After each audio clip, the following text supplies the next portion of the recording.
He went to that same camp after Patterson had left, and Patterson left him a note. And he was very discouraged to see that there was absolutely nothing in the note about the caribou hole that he was hoping Patterson would show him. And to his dying day, Curtis never knew that there was nothing to the caribou hole. And in Patterson's book, he still includes it in the caribou hole, and that's what I was looking for.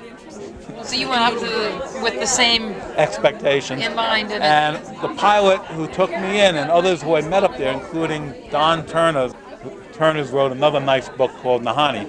Don Turner laughed at me and said, "You're never going to find that thing. It doesn't exist." My father looked for it for years, and finally Patterson came up, and they were now both authors. Author to author, he said it was a literary license. He took bits and pieces of his experiences up and down the Canadian Rockies, and he put together something that's altogether plausible in that country, but not, in fact, anything he ever saw there. And very readable and very intriguing and entertaining. It's a Shangri-La in the wilderness. You want to be there, but it doesn't exist. And, isn't that interesting? So I was so riled, I said, well, I'm still going to go in. I'm all prepared. I have my stuff. But now I'm going to figure out what really went on there. I knew about Albert Faille, who was from Minnesota, my home state now. And I said, well, I can certainly find relics of Albert, old cabins, maybe gold pan, and I'll learn what else I could. And how did you move through the territory? Were you flying or were you hiking? Well, I flew into what's called Landing Lake on the Flat River, because that's where the first plane landed in '28 looking for gold.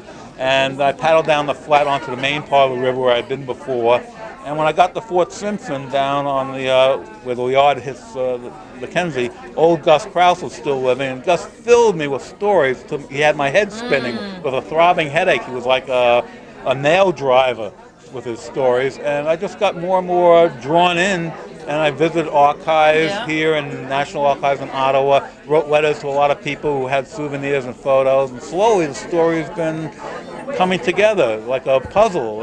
Each piece is kind of drawing other pieces together, just like finding these photos of the old RCMP or these stories about the Cooch and the other things. Poole popularized the Nahanni as a place to go, mostly for prospectors and for big game hunters. He had this fellow Colonel Snyder, Harry Snyder, who was running the operation at El Dorado Gold Mine on the Great Bear Lake, where the uranium for the atomic bombs in Nagasaki and Hiroshima came from. He was up there in '36, and he hired Poole. He wanted to catch a Dall sheep with a black tail. It was some sort of hybridized Dall sheep. And Poole led him around, took his money, of course, and he had a good trip. They came off the mountain at Glacier Lake. They had flown into the lake. The pilot always called it Britnell Lake after himself.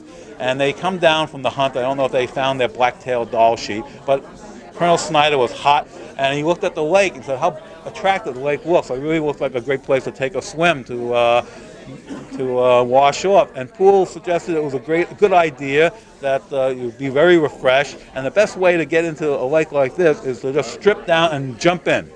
All the time snickering to himself that the lake really was glacially cold. I was going to say it's 33 degrees. The guy does it, runs into the lake, and comes out blue and shivering, and shivers for half an hour, and all the men, Poole and his native cohorts who are acting as carriers, are speculating if he dies of a heart attack. Because he had seen enough of these wealthy men, acting like as big shots on the river, not to be too taken in by it. There's a couple of photos here that show that expedition. There's one that shows Poole with a young boy. He was the son of the geologist. Lee Cameron was the boy's name. And he and Poole went on this expedition. They were looking for gold by some galena outcroppings that Snyder was interested in.